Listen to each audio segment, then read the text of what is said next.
Episode 225 के साथ हाजिर हूँ। तो लास्ट एपिसोड के एंड पे हमने देखा था मिंग दोबारा से लांग शाओबाई की आईडी लेने के बाद लांग फैमिली में चला जाता है। वहीं पर ग्रैंडपा बैठे होते हैं। ग्रैंडपा काफी जख्मी होते हैं क्योंकि वो किसी के साथ फाइट करके आए हैं, उन्हीं किलर्स के साथ जिन्होंने यहाँ पर शाओबाई को मारने के लिए अपने किलर्स को भेजा था। मिंग ग्रैंडपा से पूछता है, ग्रैंडपा क्या आपको उनके बारे में पता चल गया कि वो कौन लोग हैं? ग्रैंडपा उसे कहते हैं, नहीं मुझे उनके बारे में कुछ भी पता नहीं चल सका क्योंकि वहाँ पर जितने भी लोग थे उन सभी ने खुदकुशी कर ली, जबकि उनके साथ जो मार्शल आर्ट्स का गार्ड था उसे मैंने जख्मी तो किया लेकिन वो वहाँ से अपनी जान बचाकर भाग गया और उसी ने मेरे पर अटैक करके मुझे भी जख्मी कर दिया। लेकिन शाओबाई तुम्हें इस बारे में जरा भी परेशान होने की जरूरत नहीं है, जब तक तुम्हारे ग्रैंडपा जिंदा हैं वो तुम्हें किसी को भी नुकसान पहुंचाने नहीं देंगे। ग्रैंडपा शाओबाई से कहते हैं, लगता है कि पिछले कुछ दिनों में तुमने कुछ भी नया हासिल नहीं किया, लेकिन मेरे पास एक स्पेशल टेक्निक है जो मैं तुम्हें देना चाहता हूँ। मैं चाहता हूँ कि तुम जल्दी से जल्दी अपनी कल्टीवेशन को बहुत ज्यादा बढ़ा लो क्योंकि इस वक्त तुम्हारे ट्रू ड्रैगन ब्लड लाइन की प्योरिटी 70% तक है। मुझे लगता है कि तुम्हें बहुत ही जल्दी ट्रू ड्रैगन होली लैंड का यंग मास्टर बनने से कोई भी नहीं रोक सकता। हालांकि इस वक्त ट्रू ड्रैगन होली लैंड में कोई भी डिक्लाइन नहीं है, वो लोग अरूज पर हैं, लेकिन फिर भी मुझे लगता है कि फ्यूचर में कोई ना कोई ऐसा वक्त आएगा जब उन्हें तुम्हारी जरूरत पड़ेगी और तुम उनके मास्टर बनोगे। लेकिन ट्रू ड्रैगन होली लैंड में जाने से पहले मैं चाहता हूँ कि तुम एक स्पेशल कल्टीवेशन की टेक्निक को कल्टीवेट करो। ग्रैंडपा अपने पास एक चार्ट निकालते हैं और उसे कहते हैं, ये हमारी ड्रैगन फैमिली की स्पेशल डुअल टेक्निक है, इसका नाम ट्रू ड्रैगन और डुअल टेक्निक है। ये न सिर्फ हमारी फैमिली की स्पेशल टेक्निक है बल्कि ट्रू ड्रैगन होली लैंड की भी स्पेशल टेक्निक है। मैं चाहता हूँ कि तुम इस टेक्निक को अपने साथ लेकर हमारे ड्रैगन पॉन्ड में चले जाओ। वहाँ पर जाने के बाद पानी के अंदर बैठकर इसको कल्टीवेट करना, इससे तुम्हारी प्योरिटी और ज्यादा बढ़ जाएगी और हो सकता है कि तुम अपने आप को एक रियल ड्रैगन में चेंज कर सको। मिंग अपने ग्रैंडपा के हाथ से वो चार्ट ले लेता है जिसके ऊपर वो टेक्निक लिखी हुई है। ग्रैंडपा उसे कहते हैं, चलो अब अपना टाइम वेस्ट मत करो, जल्दी से उस ड्रैगन पॉन्ड में चले जाओ। वहाँ पर जाने के बाद ही तुम्हें पता चलेगा कि फ्यूचर तो बस तुम यंग लोगों का है। अगर तुम रियल ड्रैगन बन गए उसके बाद तुम्हारी पावर्स बहुत ज्यादा बढ़ जाएंगी, इतनी ज्यादा बढ़ जाएंगे कि तुम अपनी माँ को जेल से आजाद करवा सकते हो और अपनी माँ के साथ एक आजाद जिंदगी गुजार सकते हो। मिंग ग्रैंडपा से कहता है, ग्रैंडपा आपको परेशान होने की जरूरत नहीं है, मैं अपना बेस्ट दूंगा। लेकिन साथ ही मिंग काफी ज्यादा उदास भी होता है। मिंग कहता है, मेरे ग्रैंडफादर कितने ज्यादा अच्छे हैं जो कि मुझे हर तरह से कल्टीवेट करवाना चाहते हैं, लेकिन ये बात तो सच है कि मैं इनका रियल पोता नहीं हूँ। काश मैं इनका रियल पोता होता और जो मेरे रियल ग्रैंडपा होते तो कितना अच्छा होता। फिर वो कल्टीवेशन टेक्निक लेने के बाद मिंग वहीं पर पहाड़ों के अंदर एक गुफा के अंदर चला जाता है जहाँ पर वो ड्रैगन पॉन्ड है। मिंग और बिमिंग दोनों वहाँ पर जाते हैं। मिंग कहता है, ये वो ड्रैगन ट्रांसफॉर्मेशन पॉन्ड है जिसके अंदर नहाने से मैं ड्रैगन की बॉडी में चेंज हो जा सकता हूँ। मिंग कहता है, ये पॉन्ड तो बहुत ज्यादा बड़ा है, मुझे दूर से देखकर ऐसे लग रहा है जैसे कि ये कोई बहुत बड़ी झील है। तो उस पॉन्ड के अंदर जितना पानी होता है उसका कलर येलो होता है। बिमिंग मास्टर से कहती है, मास्टर ना सिर्फ ये बड़ा है बल्कि ये बहुत ज्यादा गहरा भी है, यहाँ तक कि अगर एक रियल ड्रैगन भी इसके अंदर जाएगा तो वो भी डूब जाएगा। मिंग कहता है, चलो फिर ठीक है, और वो जल्दी से अपनी शर्ट उतारता और क्या कहता है, चलो पानी के अंदर जाके देखते हैं कि क्या मिलता है। वो पानी के अंदर जंप लगा देता है। मिंग कहता है, मेरे पास शाओबाइज की मेमोरीज है और इन मेमोरीज में ये वाली स्पेशल टेक्निक जिसका नाम ड्रैगन गार्ड डुअल है, इसको अगर मैंने कम्प्लीटली मास्टर कर लिया और एक रियल ड्रैगन बन जाता हूँ तो मैं बहुत ही जल्दी एक ड्रैगन गार्ड बन सकता हूँ।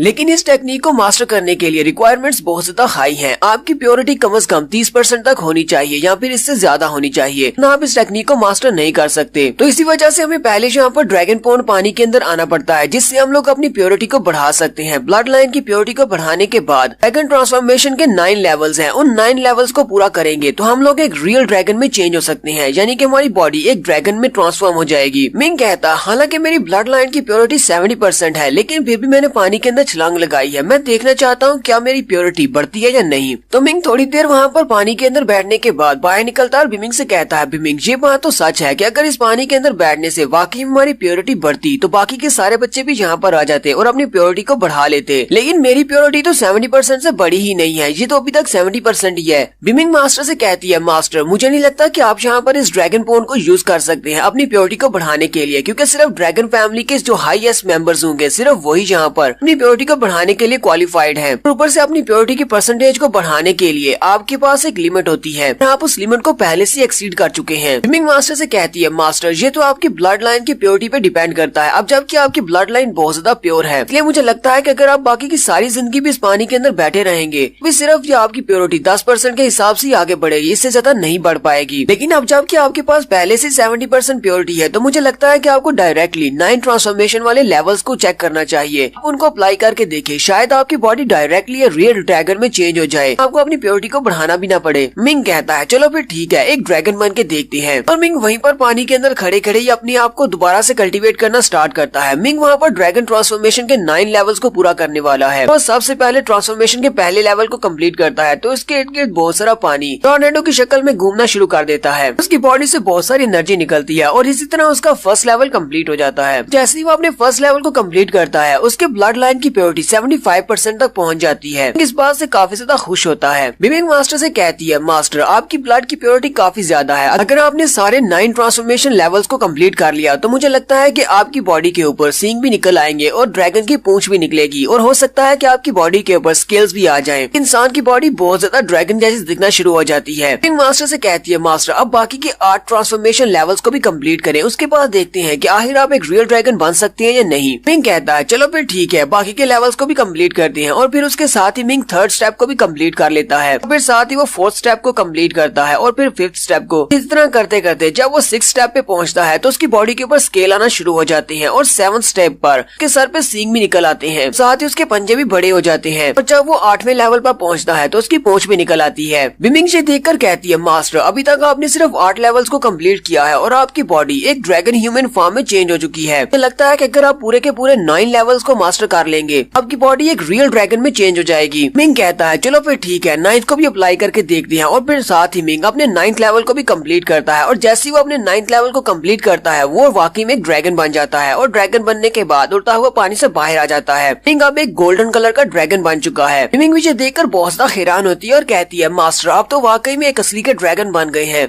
एक असली का ड्रैगन बनने के बाद मिंग क्योंकि अब ड्रैगन है इसलिए वो इंसानों की भाषा नहीं बोल सकता, अपनी भाषा में बिमिंग से कुछ बात करता है। बिमिंग कहती है, मास्टर आपको परेशान होने की जरूरत नहीं है, मुझे ड्रैगन की भाषा आती है। ठीक है, मैं ट्रांसलेट करती हूँ कि आप क्या कह रहे हैं। मिंग उसे हो करते हुए कुछ कहता है और साथ ही उसकी शक्ल भी बहुत ज्यादा रोनी बनी होती है। बिमिंग उसे कहती है, ठीक है मास्टर, मैं समझ गई आप क्या कहना चाहते हैं। आप ये कहना चाह रहे हैं कि अब जबकि आप एक ट्रू ड्रैगन बन चुके हैं तो आप वापस अपनी असल बॉडी में कैसे आएंगे। बिमिंग मास्टर से कहती है, मास्टर ये तो कोई परेशान होने वाली बात नहीं है, आपके ग्रैंडपा ने आपको एक स्पेशल टेक्निक दी है जिसका नाम गॉड डुअल टेक्निक है। अगर आपने उसको मास्टर कर लिया, उसको मास्टर करने के बाद आप जब चाहे अपनी बॉडी को एक ड्रैगन में चेंज कर सकते हैं और जब चाहे एक इंसान में चेंज कर सकते हैं। स्पेशल टेक्निक है इसी मकसद के लिए। मिंग उसे कहता है, चलो ठीक है, फिर उस टेक्निक को मास्टर करते हैं। फिर मिंग वापस उसी पानी के अंदर चला जाता है और वहीं पर बैठकर ग्रैंडपा की दी हुई ड्रैगन गॉड डुअल टेक्निक को मास्टर करना स्टार्ट करता है और इसी तरह मास्टर करते हुए उसे पूरे 7 दिन गुजर जाते हैं। 7 दिन के बाद मिंग की बॉडी दोबारा से एक इंसान की बॉडी में चेंज हो जाती है। एक इंसान की बॉडी में आने के बाद मिंग पानी से बाहर निकलता है और अपनी बॉडी की तरफ देखकर कहता है, तो शुक्र है, फाइनली मैंने अपनी दोबारा से इंसानी बॉडी को हासिल कर ही लिया। लेकिन अभी भी मिंग के सर पे उसके सींग और उसकी पूंछ होती है। मिंग कहता है, हालांकि जो बहुत ज्यादा अजीब लग रहा है लेकिन फिर भी मैं कम से कम एक इंसान तो दिखाई दे रहा हूँ। मिंग मास्टर से कहती है, मास्टर अब आपके लिए एक ड्रैगन में ट्रांसफॉर्म होना बहुत ज्यादा आसान हो गया है क्योंकि आपने ड्रैगन गॉड डुअल टेक्निक को मास्टर कर लिया है। मिंग मास्टर से पूछती है, मास्टर अब मुझे बताएं कि आपकी ब्लड लाइन की प्योरिटी कहाँ तक पहुँची। मिंग उसे कहता है, मुझे लगता है कि इस वक्त मेरी ब्लड लाइन की प्योरिटी 95% तक पहुँच चुकी है। बहुत ही जल्दी मैं एक ट्रू ड्रैगन बन जाऊंगा जब ये 100% तक पहुँच जाएगी। लेकिन मिंग यहाँ पर काफी परेशान होता है। वो बिमिंग से कहता है, बिमिंग एक ट्रू ड्रैगन बनने की वजह से मुझे लगता है कि मेरी कल्टीवेशन बढ़ रही है। मेरी रियल कल्टीवेशन जो कि एक इंसान की कल्टीवेशन थी उसके ऊपर असर पड़ रहा है क्योंकि जब मैं थोड़ी देर के लिए एक ड्रैगन बना था तो उस वक्त मुझे महसूस हुआ कि मेरी बॉडी एक ड्रैगन की तरह बनती जा रही है। मेरी सारी कल्टीवेशन भी एक ड्रैगन की कल्टीवेशन है। हालांकि इस वक्त मैं एक इंसान की बॉडी में हूँ लेकिन फिर भी मुझे ऐसा लग रहा है जैसे कि मैं एक ड्रैगन से इंसान बना हूँ और मेरी रियल आइडेंटिटी एक ड्रैगन है। इसलिए मैंने ग्रैंडपा की दी हुई इस टेक्निक को कम्प्लीटली मास्टर नहीं किया क्योंकि अगर मैं उसको कम्प्लीटली मास्टर करता हूँ तो मुझे लगता है कि मैं एक रियल ड्रैगन बन जाऊंगा और मेरे पास जो इंसान की आइडेंटिटी है वो हाइड हो जाएगी। तो ड्रैगन की जो आइडेंटिटी है वो डोमिनेट कर जाएगी कि एक रियल ड्रैगन बनने के बाद मैं एक ड्रैगन गॉड बन सकता हूँ। लेकिन मुझे एक ड्रैगन गॉड नहीं बनना, मुझे तो एक इंसानों का मार्शल गॉड बनना है क्योंकि आज तक मैंने जितनी भी टेक्निक्स को परफॉर्म किया है और मास्टर किया है वो सारी की सारी इंसानी कल्टीवेशन टेक्निक्स थी। बिमिंग मास्टर से कहती है, मास्टर अब इसके लिए भी आपको परेशान होने की जरूरत नहीं है, आप नॉर्मली अपने आप को कल्टीवेट करें, चाहे आप एक ट्रू ड्रैगन गॉड ही क्यों ना बन जाए। जब आप एक इंसानी मार्शल गॉड बन जाएंगे अब आप अपनी दोनों आइडेंटिटीज को अपनी बॉडी से अलग कर सकते हैं, यानी कि आप अपना एक डॉपलगैंगर बना सकते हैं जिसके पास ड्रैगन ब्लड लाइन वाली आइडेंटिटी होगी, यानी कि वो ड्रैगन में चेंज हो सकता होगा और आप एक मार्शल गॉड बनकर अलग हो जाएंगे, यानी कि आप दोनों टेक्निक्स को एक ही वक्त पर यूज कर पाएंगे। और साथ ही बिमिंग मास्टर से कहती है, master true dragon blood line इतनी भी बुरी चीज नहीं है, फिलहाल के लिए तो आपको इसी को मास्टर करना पड़ेगा क्योंकि जैसे ही फ्यूचर में आपको कोई मौका मिलेगा तो मैं चाहती हूँ कि आप अपनी ब्लड लाइन को केओस ब्लड लाइन के साथ चेंज करें। आपके पास क्योंकि डिवाइन क्लोक है, इस डिवाइन क्लोक की वजह से अगर आपके पास दो ब्लड लाइन होंगी तो वो दोनों आपस में कॉन्फ्लिक्ट नहीं करेंगी, अब दोनों ब्लड लाइन को एक ही वक्त पर यूज कर पाएंगे। मिंगो से कहता है, चलो फिर ठीक है, फिलहाल के लिए तो मैं इसी ड्रैगन गॉड डुअल टेक्निक को ही परफॉर्म करने की कोशिश करता हूँ कि मेरे सर पर जो सींग है ये भी गायब हो जाए। मिंग वहीं पर खड़े खड़े फिर से अपनी इसी टेक्निक को मास्टर करना स्टार्ट कर देता है। और यहीं पर हमारी एपिसोड 225 का एंड करेंगे। एपिसोड की एक्सप्लेनेशन अच्छी लगी हो तो कमेंट करके जरूर बताइएगा। चैनल को सब्सक्राइब कर दे, वीडियो को लाइक और शेयर कर दे। शुक्रिया।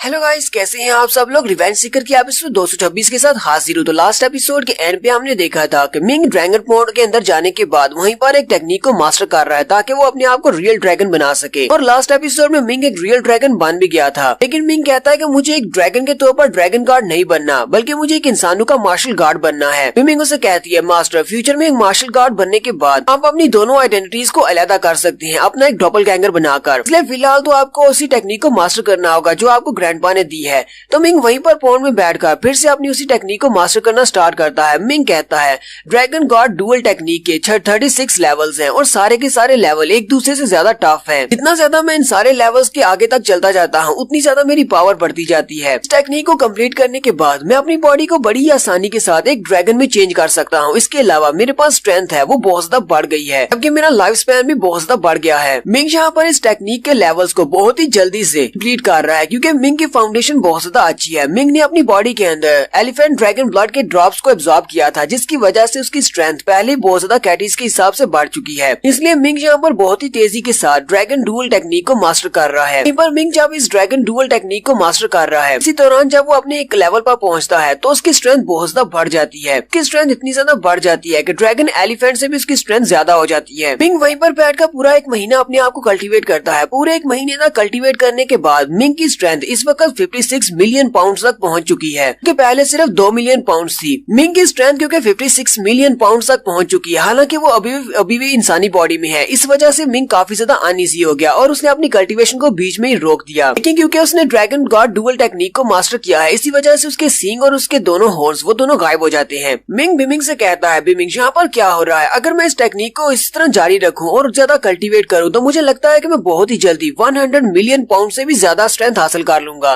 मुझे लगता है कि ये स्पीड बहुत ज्यादा है, इतनी ज्यादा स्ट्रेंथ तो इतनी आसानी से नहीं मिल सकती, किसी इंसान के लिए ये मुमकिन नहीं है सिर्फ एक ही महीने में वो 100 मिलियन पाउंड्स की पावर हासिल कर ले। मिंग मास्टर से कहती है, मास्टर शायद आप एक बात को भूल रहे हैं, आप एक ट्रू ड्रैगन है, एक इंसान नहीं है, इसीलिए आपकी स्ट्रेंथ इतनी ज्यादा है। क्योंकि बहुत सारे ऐसे यंग ड्रैगन होते हैं जिनकी स्ट्रेंथ आपकी एज में 100 मिलियन पाउंड से भी बहुत ज्यादा होती है, ये तो बहुत ज्यादा कम है। इसलिए मैं आपकी इतनी ज्यादा स्ट्रेंथ को देखकर जरा भी सरप्राइज नहीं हुई, क्योंकि एक ड्रैगन के पास तो 100 मिलियन कैटीज से भी ज्यादा की पावर होती है, आपके पास तो सिर्फ 56 मिलियन कैटीज की पावर है। मिंग से कहता है, चाहे कुछ भी हो लेकिन मुझे ये बात बिल्कुल भी पसंद नहीं आ रही कि मुझे यहाँ पर ड्रैगन की स्ट्रेंथ मिल रही है, मुझे एक इंसान रहते हुए अपनी स्ट्रेंथ को बढ़ाना है, मैं इस चीज को एक्सेप्ट नहीं कर सकता। मिंग बिमिंग से कहता है, हालांकि मेरे पास 56 मिलियन कैटीज की पावर आ चुकी है, लेकिन मैं चाहता हूँ कि तुम मेरे इस क्लोक को यूज करते हुए मेरी पावर को सप्रेस कर दो, ब्लड लाइन की जितनी भी पावर है उस सारी को सप्रेस कर दो और ओरिजिनल 2 मिलियन पाउंड की पावर को ही रहने दो जो मेरी अपनी स्ट्रेंथ है। मिंग कहती है, ठीक है मास्टर, मैं आपकी पावर को फिलहाल के लिए सप्रेस कर देती हूँ और मैं अपनी पावर्स को यूज करते हुए मिंग की बाकी की जितनी भी उसने नई पावर हासिल की है उस सारी को सप्रेस कर देती है। मिंग के पास फिर से अपनी ओरिजिनल स्ट्रेंथ ही रह जाती है जो कि 2 मिलियन पाउंड्स है। यहाँ पर अपनी कल्टीवेशन कंप्लीट करने के बाद मिंग फिर से अपनी रियल आइडेंटिटी यानी कि मिंग बॉडी में आता है। अपने ब्रदर यान मिंग से मिलने के लिए कैंगजान स्ट्रीट में जाता है। वो दोनों छत के ऊपर बैठी होती है। मिंग अपने ब्रदर से पूछता है, ब्रदर यान मिंग, मुझे ये बताओ कि मेरे पेरेंट्स कैसे हैं, तक तो वो पैदा हो चुके होंगे। यान मिंग उसे कहता, हाँ वो दोनों ही पैदा हो चुके हैं और वो बहुत ही अच्छे हैं, उन्हें अपनी मेमोरीज को भी रिगेन कर लिया है। हालांकि वो दोनों भी छोटे छोटे बच्चे हैं, उनकी माँ ने गोद में उठाया हुआ है, लेकिन फिर भी जब मैंने उनके सामने जाकर तुम्हारा नाम लिया तो उनके चेहरे के एक्सप्रेशंस बहुत ज्यादा खुशी वाले थे। मैंने उन्हें तुम्हारे बारे में सब कुछ बता दिया है, तुम्हारी कल्टीवेशन के बारे में, और साथ ही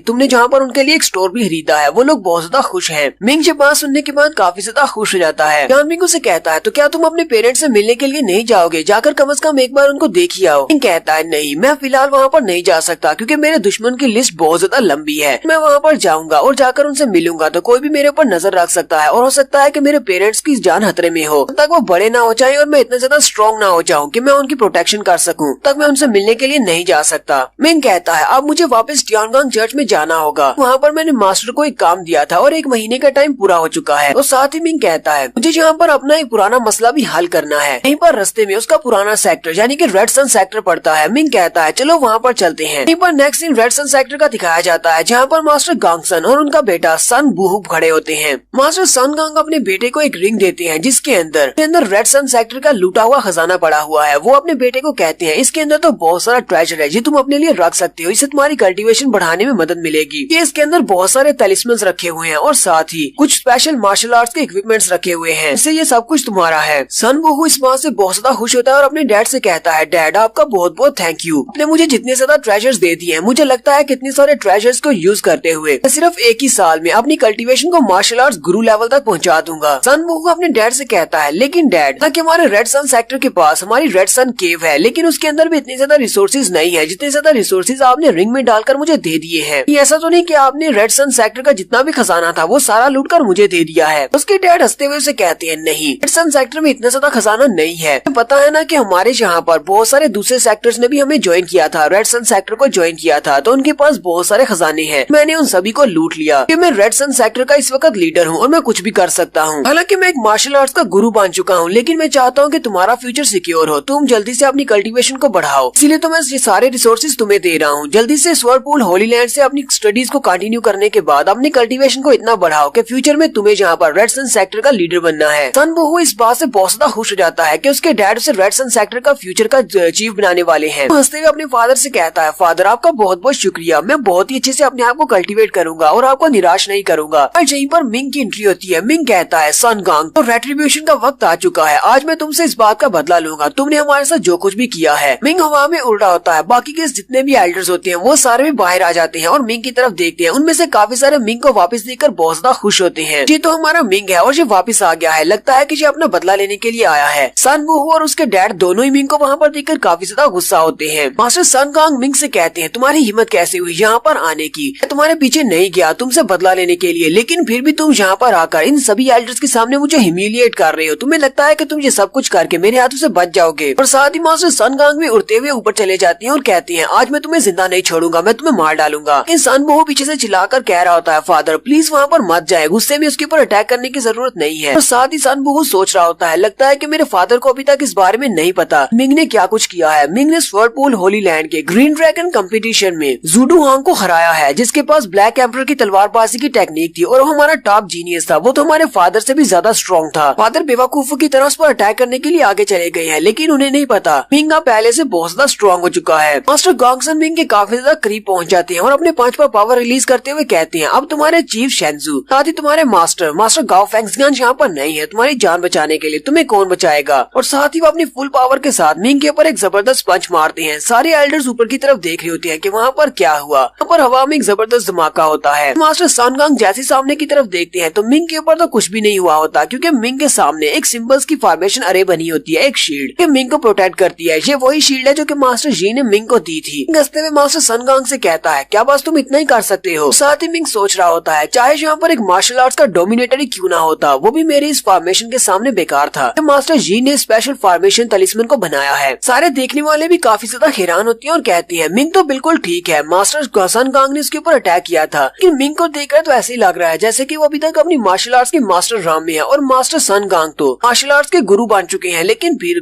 भी वो उसके ऊपर अटैक नहीं कर पाए। पता है कि मिंग की बॉडी के इर्द गिर्द एक तलिस्मन फॉर्मेशन है जो कि उसने फॉर्मेशन से यूज करते हुए बनाई है। मास्टर सन गांग उसे कहती है, लगता है कि तुम्हें अभी तक इस बात का अंदाजा नहीं है कि एक मार्शल आर्ट्स का गुरु क्या कर सकता है। और वो यहीं पर अपनी एक स्पेशल मूव जिसका नाम रेड सन स्काई फ्लेम होता है उसको यूज करते हैं और आसमान में हर तरफ आग की लपटें फैल जाती हैं। लेकिन मिंग ने क्योंकि अपने इर्द गिर्द एक शील्ड बनाई हुई है, इसलिए मिंग को तो कुछ भी नहीं होता। वो सारी फायर मिंग के आसपास से गुजर जाती है। मिंग के अटैक करने की बारी है। मिंग अपने बाजू के ऊपर अपनी 2 मिलियन पाउंड की पावर को इकट्ठा करता है और साथ ही अपनी लाव क्रिस्टल की पावर को भी उसी हाथ पर यूज करता है, यानी कि अपने हाथ को क्रिस्टलाइन कर लेता है जिससे कि उसका हाथ बहुत ज्यादा टफ हो जाए। सन बूहू जी जल्दी से देख लेता है और चिल्लाकर अपने फादर से कहता है, फादर जल्दी से वहाँ से पीछे हटो क्योंकि वो लाव क्रिस्टल की पावर को यूज करने वाला है और उसके एक ही पंच से तुम नहीं बच पाओगे। फादर चिल्लाकर उसे कहते हैं, इस बात का क्या मतलब है? क्या तुम्हें लगता है कि मैं इसके एक पंच को भी नहीं बर्दाश्त कर सकता? अपने बेटे की तरफ ही देख रही होती है कि उसी वक्त मिंग अपने हाथ पर अपनी पावर्स को कंप्लीट कर लेता है। मिंग ने अपने इस नए पंच को नाम दिया है the heavy hand of crystal. Ming ने अपने पंच को क्रिस्टलाइन किया हुआ है और साथ ही 2 मिलियन पाउंड की पावर को अपने पंच में इकट्ठा किया है। वो मास्टर सन गांग के चेहरे पर एक जबरदस्त पंच मारता है और मास्टर सन गांग ऊपर से धड़ाम करके नीचे गिरते हैं और गिरने के साथ ही उनकी हालत बहुत ज्यादा बुरी हो जाती है। मास्टर सन गांग कहते हैं, ऐसा कैसे हो सकता है? ये लड़का तो बहुत ज्यादा स्ट्रॉन्ग हो चुका है, जबकि बाकी के सारे एल्डर्स वहाँ पर आराम से खड़े देख रहे होते हैं। कोई भी इसकी हेल्प करने के लिए आगे नहीं आता। सन वुहू जो कि पहले आगे बढ़ने लगता है, लेकिन साथ ही कहता है पर जितने भी एल्डर्स और डिसाइपल्स हैं उनमें से कोई भी मेरे फादर की हेल्प करने के लिए आगे नहीं बढ़ रहा, क्योंकि वो सभी जानते हैं मेरे फादर ने उनके साथ बहुत ही बुरा किया है, इसलिए इनमें से कोई भी मेरे फादर की हेल्प करने के लिए आगे नहीं बढ़ेगा। अगर इनमें से कोई फाइट करने के लिए आगे भी बढ़ता है तो वो लोग अच्छी तरह से जानते हैं कि उनमें से कोई भी जी मिंग को हरा नहीं सकता। मिंग की स्ट्रेंथ अब बहुत ज्यादा बढ़ चुकी है, मुझे भी इस रियलिटी को एक्सेप्ट करना होगा। सन वुहू अपने फादर की हेल्प करने की बजाय वहाँ से भागना शुरू करता है और कहता है फादर प्लीज मुझे माफ कर दे, मैं फ्यूचर में जब स्ट्रॉन्ग हो जाऊंगा तो मैं आपकी मौत का बदला लूंगा। इस बात से उसके फादर को काफी बड़ा झटका लगता है। फादर कहते हैं ये मेरा बेटा है जो कि मुझे छोड़कर भाग रहा है। साथ ही वो कहते हैं चलो ये तो अच्छा है, कम से कम मेरी फैमिली का ब्लड लाइन ये तो बचा रहेगा। और यहीं पर हम लोग अपनी एपिसोड 226 का एंड करेंगे। एपिसोड की एक्सप्लेनेशन अच्छी लगी हो तो कमेंट करके जरूर बताइएगा। चैनल को सब्सक्राइब कर दे, वीडियो को लाइक और शेयर कर दे। शुक्रिया।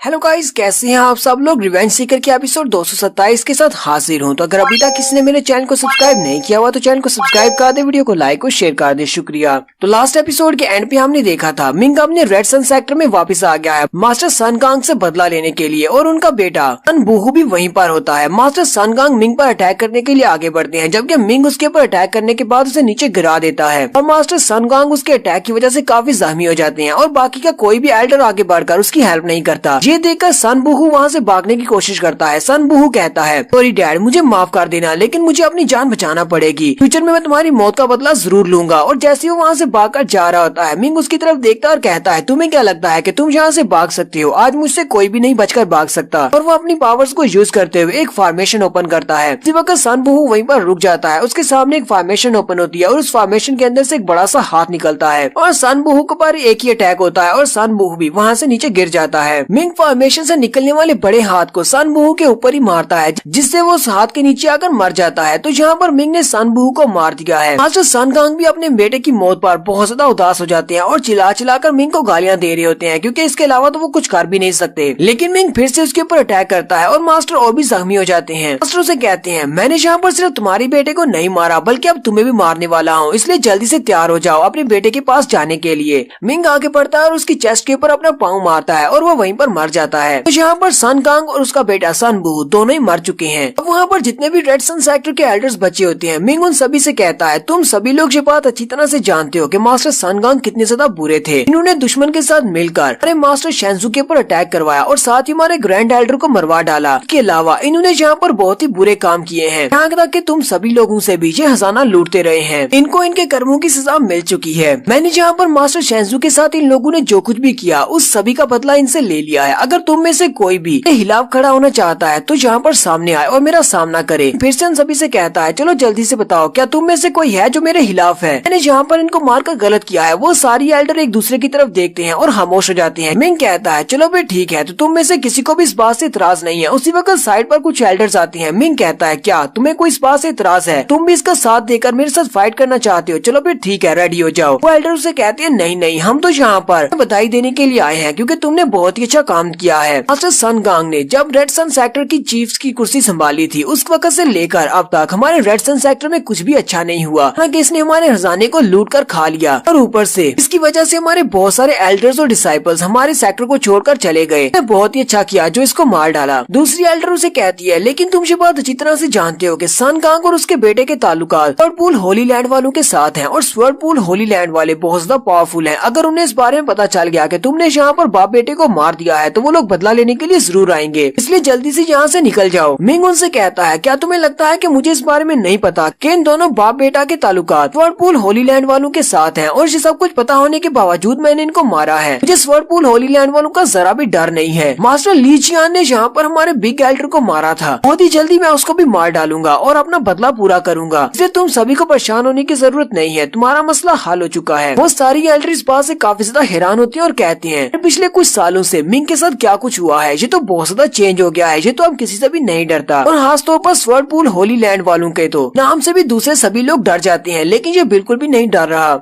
मिंग उन सभी से कहता है मास्टर सन गांग मर चुके हैं, इसलिए मैं चाहता हूँ कि तुम लोग अपने सेक्टर का नया चीफ चूज करो और अपने सेक्टर को आगे बढ़ाओ, क्योंकि मेरी शुरुआत यहीं पर से हुई थी, इसलिए मैं चाहता हूँ कि मेरा ये सेक्टर फले फूले और आगे बढ़े। और फिर मिंग उन सभी से बात करने के बाद वहाँ से वापस आ जाता है। मिंग कहता है अब मैंने मास्टर सन गांग और उसके बेटे को मार दिया है तो एक और मसला हल हो हो गया है, चलो अब वापस चलते हैं। वहीं पर जैन काउंटी के ऊपर से उड़ता हुआ जा रहा होता है। मिंग कहता है मैंने तो कभी सोचा भी नहीं था कि मैं वापस कभी जैन काउंटी में आऊंगा, लेकिन फिर से मुझे जैन काउंटी में आना पड़ गया। और वहीं पर नीचे वो अपने स्केप टाउन विलेज से भी गुजरता है जहाँ पर वो पैदा हुआ था और बड़ा हुआ। मिंग कहता है इस गाँव को देखकर मुझे बहुत ज्यादा उदासी हो रही है, क्योंकि मैं यहीं पर पैदा हुआ, यहीं पर बड़ा हुआ, लेकिन मुझे यहाँ पर ज्यादा अरसा रहने का मौका नहीं मिला। ऊपर से अब मुझे जैन काउंटी को भी छोड़कर जाना पड़ रहा है। मिंग उसे कहती है मास्टर, जैन काउंटी एक बहुत ही छोटा सा एरिया है जहाँ पर एक मास्टर को फैसिलिटेट करने के लिए ज्यादा कुछ नहीं है। अभी कल्टीवेशन को बढ़ाने के लिए यहाँ पर इतने रिसोर्सेज नहीं है, आपको उदास होने की जरूरत नहीं है। आज या कल आपको इस एरिया को छोड़ना ही था। मिंग अभी वहीं पर एक एरिया के ऊपर से गुजरता हुआ जा रहा होता है कि उसे वहीं पर काफी ज्यादा पावरफुल पावर महसूस होती है। मिंग वहीं पर रुक जाता है। मिंग कहता है मुझे अभी अभी बहुत ही सैड और पावरफुल महसूस हुई, जैसे कि वहाँ पर किसी के साथ बहुत ही बुरा हो रहा है, किसी के साथ नाइंसाफी हो रही है। मिंग कहता है और ये सारी की सारी एनर्जी मुझे कुछ जानी पहचानी महसूस हो रही है। ऐसा लगता है जैसे कि वहाँ पर मेरा कोई अपना है, और ऊपर से ये सारी पावर एग्जीक्यूशन ग्राउंड से हो रही है। लगता है कि वहाँ पर मेरे किसी जानने वाले को सजाए मौत दी जा रही है। वो बिमिंग से कहता है बिमिंग चलो जल्दी से वहाँ पर जाकर देख कर आते हैं कि वहाँ पर कौन है। वो लोग जैसे वहाँ पर पहुँचते हैं तो वहाँ पर सेंटर में बंदे को बांधा गया होता है, जबकि आसपास बहुत सारे लोग खड़े होते हैं और वो सारे चिल्ला चिल्ला कर यही कह रहे होते हैं कि इसे मार डालो, ये हाउटियन सेक्टर का एक कुत्ता है। तो ये मास्टर शायद ही आप में से किसी को याद होंगे। जब मिंग रेड सन सेक्टर में आया था उस वक्त पहली बार एक डोमिनेटर लेवल के मास्टर मिंग के रूम में आए थे, जिन्होंने उसे हाउटियन सेक्टर का सीट दिया था। यानी कि मिंग के हाउटियन सेक्टर का एक डिसाइपल बनने और एक स्काई कैप्टर बनने की शुरुआत जहाँ से हुई थी इसी मास्टर से हुई थी। इसी मास्टर ने मिंग को हाउटियन सेक्टर का डिसाइपल बनाया था। मिंग भी उस सारी भीड़ में खड़ा होता है। मिंग कहता है मैं तो इस बंदे को जानता हूँ, ये तो ली जॉन जी है। यहाँ पर मिंग वो सारी बातें बताता है जो मैंने आपको पहले बता दी हैं। मिंग कहता है लेकिन ये इंसान तो बहुत ज्यादा अच्छा है, इसने अपनी जिंदगी में बहुत ही अच्छे अच्छे काम किए हैं, बहुत सारे ऐसे लोगों को सजा दी है जो कि बुरे काम करते थे, क्योंकि ये एक स्काई कैप्टर है। लेकिन अब जरा इस बेचारे की हालत तो देखो, इस बेचारे को यहाँ पर सजाए मौत दी जा रही है। सभी लोग इसके खिलाफ हैं, कोई भी नहीं चाहता कि इसको जिंदा छोड़ा जाए। मिंग मास्टर से कहती है मास्टर ये बात आपसे अच्छी तरह कौन समझ सकता है, जो बड़ी डायनेस्टीज में हाउटियन सेक्टर को फॉरबिडन किया गया है, अगर किसी को पता चल गया तो वो मार डालते हैं। यहाँ तक कि आग को भी अपनी आइडेंटिटी को चेंज करना पड़ा और आपको इतना ज्यादा फोर्स किया गया कि आपने अपनी अपीयरेंस को चेंज किया और फिर आपने हाउटियन सेक्टर से अपने नाते को काट दिया ताकि वहाँ पर आप बहुत सारी अचीवमेंट्स को हासिल कर सकते थे। विमिंग मास्टर से कहती है मास्टर इस वक्त जो जज वहाँ पर बैठा हुआ है वो एक मार्शल आर्ट्स का सेंट है। मैं नहीं चाहती कि आप यहाँ पर इम्पल्सिव होकर अटैक करें और इस मास्टर को बचाने की कोशिश करें, क्योंकि आप उससे हार जाएंगे और वो आप दोनों को मार डालेगा। मिंग इस बात से बहुत ज्यादा उदास होता है और कहता है मुझे ये बात अच्छी तरह से पता है कि मैं यहाँ पर कोई भी मूव नहीं चल सकता, लेकिन अब क्या किया जा सकता है, मैं ये सब कुछ अपनी आंखों से होता हुआ देख भी नहीं सकता। यहाँ पर जज कैदी से पूछता है क्या तुम्हारी कोई आखिरी ख्वाहिश है। वो यहाँ पर ये नहीं पूछता, मैं बस ऐसे ही इस जुमले को ऐड कर रहा हूँ क्योंकि वो यहाँ पर काफी सारी बातें करते हैं, वो सारी की सारी बेतुकी बातें हैं, इसलिए मैं इस सारी को एक्सप्लेन करने की बजाय अपनी ही कुछ बेतुकी बातें कर देता हूँ। मरने वाले मास्टर आगे से हंसते हुए कुछ ऐसी बात कर देते हैं जिसकी वजह से जज बहुत ज्यादा गुस्सा हो जाता है और वो कहता है तुम्हें सजाए मौत दी जाती है, और साथ ही के हाथ में जो लकड़ी होती है वो फेंक देता है, यानी कि इशारा है कि इसे सजाए मौत दी जाए। इसी वक्त बहुत सारी तलवारें उड़ती हुई उसकी बॉडी के अंदर दंस जाती हैं, जबकि मिंग भी उस सारी भीड़ में खड़ा ये सब कुछ देख रहा होता है और काफी ज्यादा उदास होता है। मिंग जल्दी से अपना चेहरा दूसरी तरफ घुमा लेता है और कहता है ब्रदर ली मैं तुम्हें मरता हुआ नहीं देख सकता। उसी वक्त उसे ब्रदर ली की आवाज आती है। वो मास्टर ली मिंग से कहते हैं फाइनली हम दोनों जिंदगी में दोबारा मिल ही गए, ये तो लगा था कि हम लोग दोबारा नहीं मिलेंगे। मिंग जल्दी से उस तरफ देखता और कहता है ये तो ब्रदर ली की आवाज है, क्या तुम अभी तक मरे नहीं, तुम अभी तक जिंदा हो। मास्टर ली उसे कहते हैं नहीं मैं मर चुका हूँ, ये तो मैंने मरने से पहले अपनी पावर को यूज करते हुए अपनी सोच को छोड़ा था। मेरे मरने के फौरन ही बाद ये मैसेज तुम्हें मिले, लेकिन ये मैसेज ज्यादा देर तक नहीं टिकेगा, तुम सिर्फ इसे एक ही बार में सुन सकते हो, इसलिए मैं चाहता हूँ कि तुम मेरे लफ्जों पर ध्यान दो, जो कुछ मैं कहता हूँ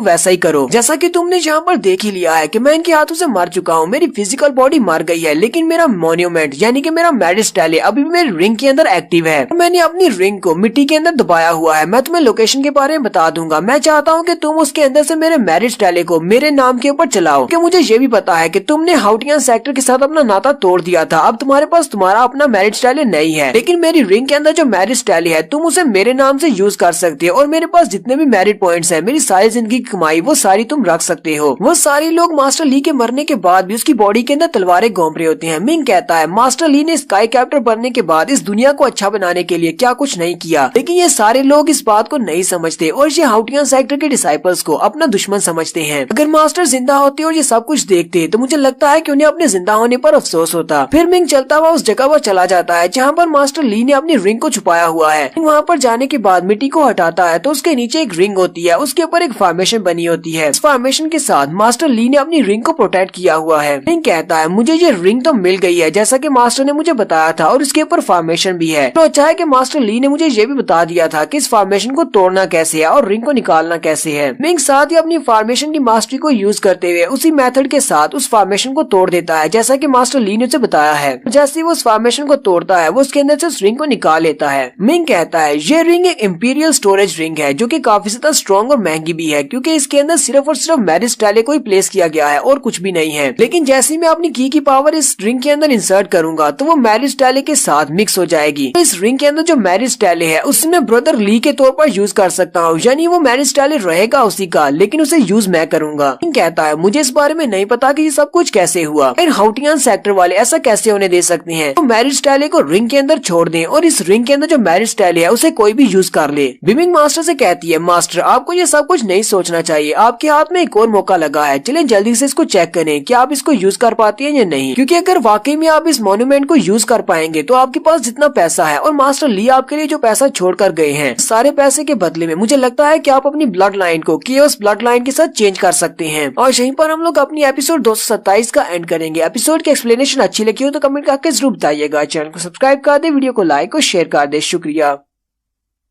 हेलो गाइस, कैसे हैं आप सब लोग। रिवेंज सीकर के एपिसोड 228 के साथ हाजिर हूं। तो लास्ट एपिसोड के एंड पे हमने देखा था मिंग के हाथ में मास्टर ली की रिंग लगी है जिसके अंदर मैरिस्टाले है, यानी कि हाउटियन का वही मैरिस्टाले जिसके अंदर वो अपने मैरिट पॉइंट्स को एक्सचेंज करवा के कुछ भी हासिल कर सकता है जो कि टैबलेट पर अवेलेबल हो। मिंग मास्टर से कहती है मास्टर अब जल्दी से इसको एक्टिवेट करके देखें कि आप इसको यूज कर पाते हैं या नहीं। अगर आप इसको यूज कर पाएंगे तो आपको जल्दी से अपनी केओस ब्लड लाइन को हासिल करना है। उसकी बात सुनने के बाद बहुत ज्यादा खुश हो जाता है और कहता हाँ ये बात तो तुमने बिल्कुल ठीक कही, अभी मेरे पास बहुत ज्यादा पैसा है तो सारे पैसे की मदद से अगर मेरे पास मैरिस्टाले आ जाता है मैं अपनी ब्लड लाइन को केओस ब्लड लाइन के साथ चेंज करवा सकता हूँ। क्योंकि लास्ट टाइम भी मिंग ने केओस ब्लड लाइन को हासिल करने की कोशिश की थी लेकिन उस वक्त मिंग के पास इतना ज्यादा पैसा नहीं था कि केओस ब्लड लाइन के लिए उसे 10 ट्रिलियन मैरिट पॉइंट्स की जरूरत है। उस वक्त मिंग ने ड्रैगन ब्लड लाइन खरीद ली थी। मिंग उस रिंग को अपने माथे के साथ लगाता है और अपनी एनर्जी को उसके अंदर इम्ब्यूट करता है तो वो अपने स्पिरिचुअल सी के अंदर चला जाता है। उसके सामने मैरिस्टाले होता है। मिंग वहाँ पर मैरिस्टाले को चेक करने के लिए कहता है मैं अपने मैरिट पॉइंट्स को चेंज करना चाहता हूँ 1000 पाउंड की पावर के लिए। इसी वक्त तो मैरिस्टाले एक्टिवेट होता है और मिंग को 1000 पाउंड की पावर मिल जाती है। मिंग इस बात से काफी ज्यादा खुश जाता है और बिमिंग से कहता है बिमिंग ये तो वाकई में काम कर रहा है, मेरी एनर्जी बढ़ गई है। मिंग फिर से उसे अपने माथे के साथ लगाता है और कहता है चलो जल्दी से अब केओस ब्लड लाइन को ढूंढते हैं और देखते हैं कि उसकी प्राइस कितनी है। अगर वो रेंज में है तो अब केओस ब्लड लाइन को खरीद लेते हैं। मैरिस्टाले के ऊपर केओस ब्लड लाइन की प्राइस दिखाई जाती है। मिंग उसके मैरिट पॉइंट्स के बारे में देखता है कि उसके लिए कितने मैरिट पॉइंट्स की जरूरत है। थोड़ी देर के लिए वो वहीं पर हैंग हो जाता है और यहीं पर गॉड डिसाइपल को दिखाया जाता है। गॉड डिसाइपल अपनी पावर्स को यूज करते हुए मैरिस्टाले के ऊपर उसकी जितनी कीमत लिखी होती है उसको चेंज कर देता है। जैसे वो कीमत चेंज होती है मिंग को भी थोड़ा सा शक पड़ जाता है। वो बिमिंग से कहता है बिमिंग तुमने भी इसको नोटिस किया, मैंने जब पहली बार उसे देखा तो मुझे ऐसा लगा जैसे मैरिस्टाले के ऊपर 10 ट्रिलियन लिखा हुआ है। बिमिंग मास्टर से कहती है मास्टर नहीं मैंने ऐसा कुछ भी नहीं देखा, मैंने तो टैबलेट की तरफ देखा ही नहीं जहाँ पर प्राइस लिखी हुई थी, शायद आपको कोई गलतफहमी हुई होगी, जरा अभी तो देखे, अभी तो वहाँ पर सिर्फ 10 बिलियन लिखा हुआ है। मिंग उसकी तरफ देखने के बाद सोचना शुरू करता है। मिंग कहता है लगता है कि मुझे कुछ गलती लगी होगी क्योंकि 10 ट्रिलियन मैरिट पॉइंट्स ये तो बहुत ज्यादा है। 10 ट्रिलियन मैरिट पॉइंट्स मैं इतने ज्यादा कहाँ से लेकर आऊंगा, इसके लिए तो पूरी जिंदगी निकल जाएगी। 10 बिलियन मैरिट पॉइंट्स इस वक्त मेरे पास अवेलेबल है, यानी कि मैं केओस ब्लड लाइन को खरीद सकता हूँ। मिंग कहता है चलो छोड़ो इन सारी सोचों को, जिससे अपने लिए केओस ब्लड लाइन को खरीदते हैं। मिंग कहता है 10 बिलियन मैरिट पॉइंट्स यानी कि 600 मिलियन मार्शल कॉइन्स बनते हैं या फिर 100 मिलियन मार्शल गॉड कॉइन्स बनते हैं। अब जितने मेरे पास बैंक्स हैं उनसे मेरे पास इतनी ज्यादा आमदन तो है कि मैं इतने सारे मार्शल कॉइन इकट्ठे कर सकूं। बिमिंग मास्टर से कहती है मास्टर शायद आपको इस बारे में नहीं पता होगा, मैंने आपको पहले भी एक बार बताया था कि केओस ब्लड लाइन इस दुनिया में सबसे ज्यादा पावरफुल ब्लड लाइन है। यहाँ तक कि मुझे भी इस बारे में नहीं पता। इस ब्लड लाइन को हासिल करने के बाद आपकी पावर कितनी ज्यादा बढ़ जाएगी, फ्यूजन के दौरान आपकी बॉडी के साथ क्या कुछ हो सकता है। इसलिए मैं चाहती हूँ कि आप सबसे पहले अपनी ब्लड लाइन को चेंज करने से पहले एक ऐसी जगह ढूंढे जहाँ पर आपको कोई भी परेशान करने के लिए ना आए और ना ही कोई आप पर अटैक कर सके। मिंग उसे कहता है चलो फिर ठीक है, किसी ऐसी जगह पर चलते हैं। वो पहाड़ों के अंदर चला जाता है एक गुफा के अंदर। उस गुफा के अंदर जाने के बाद मिंग अपनी फॉर्मेशन की मास्टरी को यूज करते हुए वहाँ पर फॉर्मेशंस बनाता है। वो डबल ट्रिपल फॉर्मेशंस बनाता है ताकि कोई भी उन फॉर्मेशंस को तोड़ते हुए अंदर ना आ सके। मिंग बिमिंग से कहता है तुम्हारे कहने के मुताबिक मैंने यहाँ पर फुल प्रूफ प्रोटेक्शन कर ली है। मैंने एंट्रेंस के ऊपर एक इल्यूजन फॉर्मेशन बिछा दी है, किसी को भी एंट्रेंस दिखाई नहीं देगी। और उसके अलावा मैंने यहाँ पर बहुत सारी प्रोटेक्शन फॉर्मेशन बिछाई है जो कि किलिंग फॉर्मेशंस हैं। अब यहाँ पर कोई भी नहीं आ सकेगा।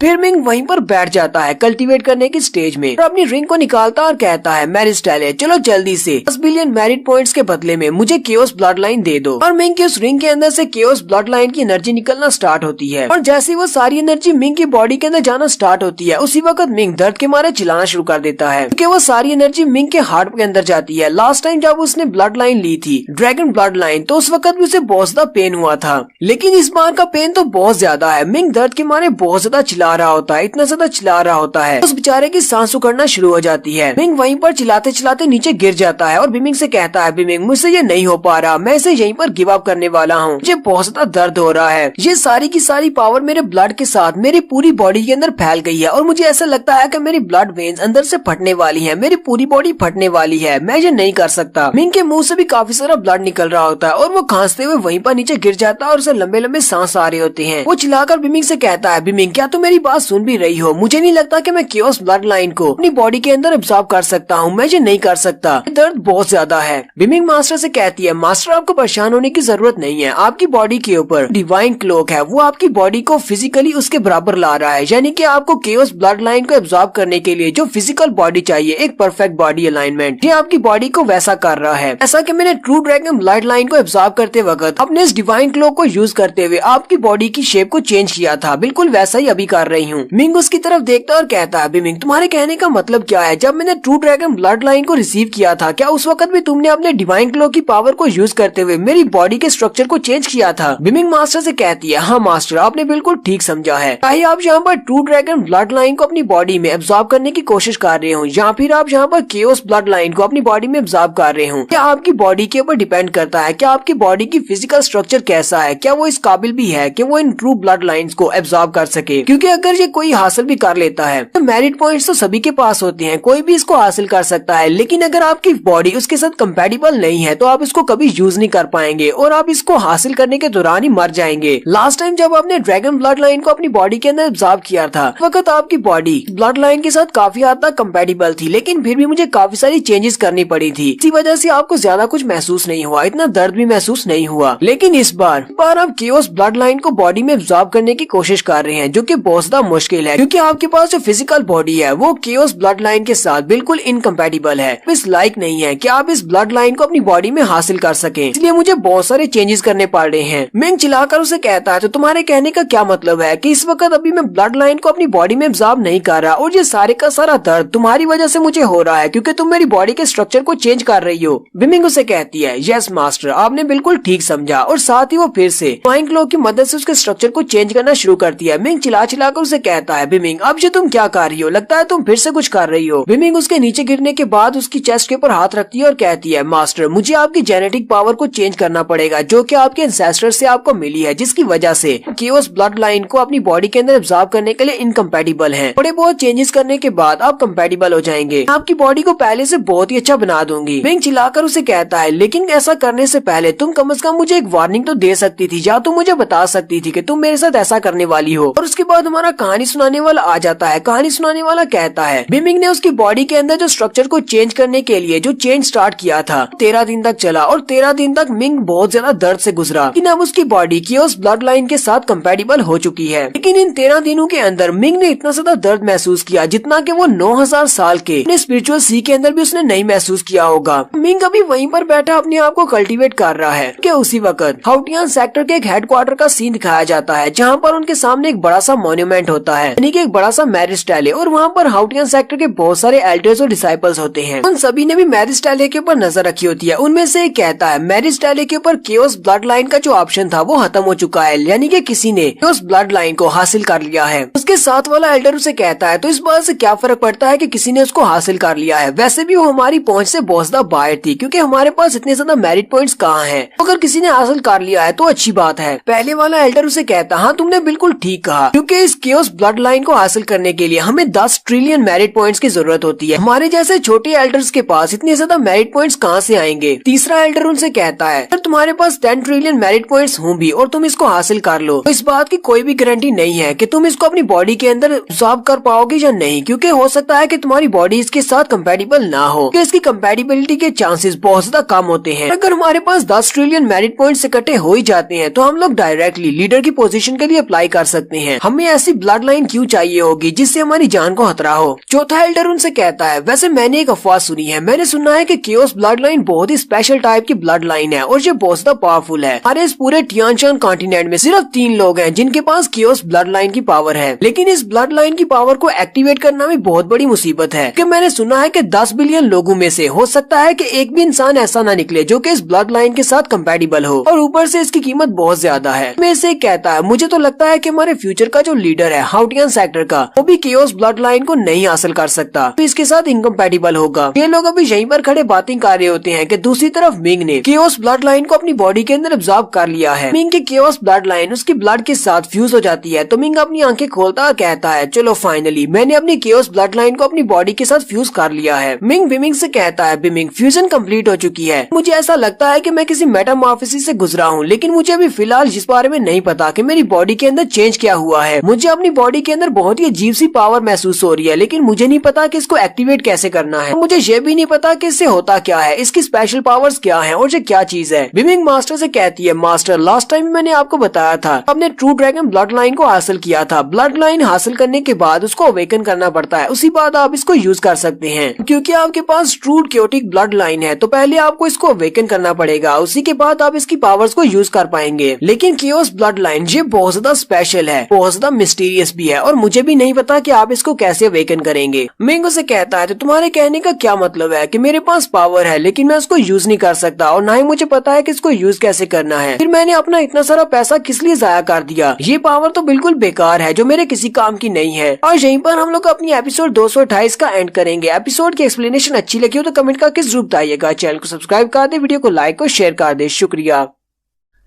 हेलो गाइस, कैसे हैं आप सब लोग। रिवेंज सीकर की एपिसोड 229 के साथ हाजिर हूं। तो लास्ट एपिसोड के एंड पे हमने देखा था कि मिंग मैजिक टैलेंट को यूज करते हुए अपने लिए केओस ब्लड लाइन को सिलेक्ट कर लेता है। केओस ब्लड लाइन को अचीव कर लेने के बाद भी मिंग उसे कहती है, मास्टर ये ब्लड लाइन बहुत ज्यादा मिस्टीरियस है और मुझे नहीं पता कि इसको अवेकन कैसे करना है। मिंग उसकी बात सुनने के बाद कहता, अब ये क्या बात हुई, मैंने यहाँ पर इतना ज्यादा दर्द सहा, उसके बाद इस ब्लड लाइन को अपनाया है और तुम कह रही हो कि तुम्हें इसको अवेकन करना नहीं आता। ये तो बिल्कुल ऐसा ही है कि मेरे पास पावर है लेकिन मैं उसको यूज नहीं कर सकता, मेरे सारे पैसे जाया हो गए हैं। मिंग बिमिंग से कहता है, चलो फिलहाल के लिए इस बात को यहीं पर छोड़ देते हैं। फिर वो बिमिंग से गुस्से के साथ कहता है, बिमिंग अब मुझे ये बताओ कि तुमने कितनी बार मेरी बॉडी के स्ट्रक्चर को चेंज किया है अपने इस डिवाइन ट्रेजर क्लोक को यूज करते हुए। बिमिंग उसे कहती है, मास्टर ज्यादा कुछ बार नहीं किया, 10 बार से तो कम ही होगा। मिंग उसे कहता है, 10 बार से कम का मतलब क्या है, यानी कि तुमने 9 बार मेरी बॉडी को स्ट्रक्चर को चेंज किया है। मिंग चिल्ला चिल्लाकर उसके ऊपर गुस्सा हो रहा था और कहता है, और तुमने मुझसे ये पूछना जरूरी भी नहीं समझा, तुम बार बार मेरी फिजिकल अपीयरेंस को चेंज करती रही हो, वो भी अपने डिवाइन क्लोक को यूज करते हुए। बिमिंग उसे कहती है, मास्टर मैं और क्या कर सकती हूँ, अब है ही बहुत ज्यादा वीक और किसी भी ब्लड लाइन को अपनाने के लिए आपकी बॉडी के अंदर चेंजेस होना जरूरी है, वरना ये ब्लड लाइन आपकी बॉडी के साथ कंपैटिबल नहीं होगी। ऐसा नहीं है कि कोई भी अपनी मर्जी के साथ किसी भी ब्लड लाइन को अपनी बॉडी के अंदर अपना सकता है। यहाँ तक कि स्पिरिचुअल सीख के अंदर आपके टाइम को बढ़ाने के लिए मैंने आपकी फिजिकल बॉडी को चेंज किया था। बिमिंग उसे कहता है, मुझे ये बताओ कि अगर तुम मेरी फिजिकल बॉडी को चेंज नहीं करती, मैं किसी ब्लड लाइन को अपनाने की कोशिश करता हूँ तो फिर क्या होगा। बिमिंग उसे कहती है, मास्टर ज्यादा कुछ नहीं होगा, बस आप मर जाएंगे और इससे ज्यादा तो कुछ भी नहीं हो सकता। अगर आपको पावर चाहिए तो पावर को हासिल करने के लिए आपको भी कोई ना कोई सैक्रिफाइस तो देना पड़ेगा। अब ऐसा तो नहीं है कि नीचे बैठे बैठे आसमान से सेब आपकी झोली में गिर जाएगा। मैं गुस्से के साथ उससे कहता है, फ्यूचर में कभी भी मेरी फिजिकल बॉडी को चेंज मत करना, कम से कम मेरी परमिशन के बिना तो बिल्कुल भी मत करना। मिंग उसे कहती है, ठीक है मास्टर मैं समझ गई। मिंग फिर से वहीं पर खड़ा होकर सोचना शुरू कर देता है। मिंग बिमिंग से कहता है, बिमिंग तुमने कहा कि केओस ब्लड लाइन बहुत ज्यादा मिस्टीरियस और बहुत ज्यादा पावरफुल है, लेकिन ये सिर्फ 10 बिलियन मेरिट पॉइंट से मुझे कैसे मिल गई? तुम्हें नहीं लगता कि इसके लिए ये कीमत बहुत ज्यादा कम है? क्योंकि 10 बिलियन मेरिट पॉइंट्स तो यानी कि 600 मिलियन मार्शल कॉइंस बनती हैं। ये तो कोई भी हासिल कर सकता है, किसी भी मार्शल गार्ड के पास इससे डबल अमाउंट होती है। विमिंग मास्टर से कहती है, मास्टर मुझे ज्यादा कुछ तो नहीं पता, लेकिन मैं ऐसा कह सकती हूँ क्योंकि कियोस ब्लड लाइन को कोई भी अपनी बॉडी के अंदर इतनी आसानी से अब्सॉर्ब नहीं कर सकता। हो सकता है कि 1 बिलियन में से सिर्फ एक ही इंसान ऐसा निकले जो कि इस कियोस ब्लड लाइन को अपनी बॉडी में अपना सके। इस वजह से ज्यादा लोग इसको ट्राई नहीं करना चाहते। हालांकि पैसा होने के बावजूद भी किसी ने इसको नहीं लिया, क्योंकि अगर उनकी बॉडी इनकम्पैटिबल निकली तो वो मर सकते हैं। और इसके अलावा सारे लोग तो हाउटियन सेक्टर के डिसाइपल नहीं होते, उनके पास मैरिज टैलेंट नहीं है अपनी इस ब्लड लाइन को चेंज करने के लिए। सारी बातें करने के बाद बिमिंग भी मिंग से कहती है, मास्टर हाँ मुझे भी ऐसा ही लगता है कि इसकी कीमत बहुत ज्यादा लो है। इतनी ज्यादा लो कीमत के साथ अगर मेरे पास पैसा होता तो मैंने तो अब तक 10 बार इसको अपग्रेड कर लिया होता। मिंग कहता है, चलो छोड़ो इस बात को, अब जबकि कियोस ब्लड लाइन मेरी बॉडी के अंदर है, लेकिन मुझे नहीं पता कि इसको अवेकन कैसे करना है। जब तक मुझे पता नहीं चलता तब तक इस मसले को ऐसे ही छोड़ देते हैं। मिंग कहता है, यहाँ पर मुझे काफी दिन हो गए हैं, लगता है कि अब मुझे टियानगोंग सेक्टर में वापस जाना चाहिए। मास्टर ने मेरा डेविल स्टेमर बना दिया होगा। फिर मिंग वहाँ से सीधा अपने टियानगोंग सेक्टर में मास्टर के पास जाता है और मास्टर लियू ने उसके डेविल स्ट्रीमर को बना दिया होता है। उस डेविल स्ट्रीमर के अंदर से बहुत सारी एनर्जी भी निकल रही होती है। मिंग कहता है, क्या वाकई में आपने इसको बना दिया? ये तो बहुत ज्यादा पावरफुल लग रहा है। ऐसे लग रहा है जैसे यहाँ पर खड़े खड़े मेरी सोल इसके अंदर खींची चली जा रही है। ये तो बहुत ही खतरनाक वेपन लग रहा है। मास्टर लियू से कहते हैं, तुम्हें ऐसा महसूस हो रहा है क्योंकि इसने अभी तक अपने मास्टर को चुना नहीं है। तुम्हें बस अपनी सोल के माँ को इसके अंदर इनग्रेव करना है, उसके बाद ये वेपन तुम्हारा हो जाएगा। मिंग आगे बढ़ता है और अपने डेविल स्टीमर को उठा लेता है और कहता है, मास्टर लियू आपका बहुत बहुत शुक्रिया, आपने बहुत ज्यादा मेहनत की है। अभी मिंग अपने डेविल स्टीमर को अपने साथ लेकर वापस अपने सिटी आ जाता है। सबसे पहले वो जिनजैंग चर्च में आता है, जहाँ पर उसे सिटी ऑफ नाइट उसके हवाले किया जाता है। मिंग जिनजैंग चर्च के सिटी ऑफ नाइट को यूज करता है और उसे भी अपने एल्डर्स के हवाले कर देता है, यानी कि वो सभी लोग जिसको उन्होंने मैनेजमेंट के ऊपर लगाया हुआ है। उसके बाद मिंग को स्वर्डपूल होली लैंड वालों का ट्रेजर सिटी दिया जाता है। उसकी ओनरशिप चेंज की जाती है, यानी कि अब उसका ओनर मिंग बन चुका है। लेकिन ट्रेजर सिटी बहुत ज्यादा बड़ा है, वहाँ पर बहुत सारी पॉपुलेशन है, यानी बहुत सारे लोग रहते हैं। उन सभी को मैनेज करना मिंग के पास की बात नहीं थी। इनको इस सभी के बारे में कुछ भी नहीं पता कि इतने सारे लोगों को मैनेज कैसे करना है। और इसीलिए अपने मैनेजमेंट के मसले को हल करने के लिए मिंग की सिटी में जाता है, जहाँ पर वो यंग मार्किस से मिलता है और उससे टिप्स लेता है कि कैसे वो इस बड़े सिटी को कंट्रोल कर सकता है और एक मास्टर बन सकता है। यंग मार्किस उसे कहता है, तुम बिल्कुल सही बंदे के पास आए हो। हाँ ठीक है, मैं तुम्हें इस बारे में बता सकता हूँ कि तुम्हें एक सिटी को कैसे कंट्रोल करना है। यंग मार्किस उसे कहता है, ये दोनों ही सिटी बहुत ज्यादा बड़े हैं, सिटी ऑफ नाइट और ट्रेजर सिटी। अगर तुमने इन दोनों सिटीज को मैनेज करना है तो इसके लिए तुम्हें 3 क्लासेस के लोगों की जरूरत पड़ेगी। सबसे पहले तो तुम्हें लॉ एंड ऑर्डर की क्लास की जरूरत पड़ेगी, और उसके बाद तुम्हें टैक्सेशन कलेक्शन के लिए बंदे चाहिए होंगे, और तीसरे नंबर पर तुम्हें गवर्नमेंट को चलाने के लिए भी लोग चाहिए होंगे। यहाँ पर ये सारे के सारे लोग तुम्हारे अपने होने चाहिए। मिंग उसकी बात सुन के काफी ज्यादा खुश होता है और कहता है, अच्छा ठीक है, मुझे ये सारे बंदे मिलेंगे कहाँ से?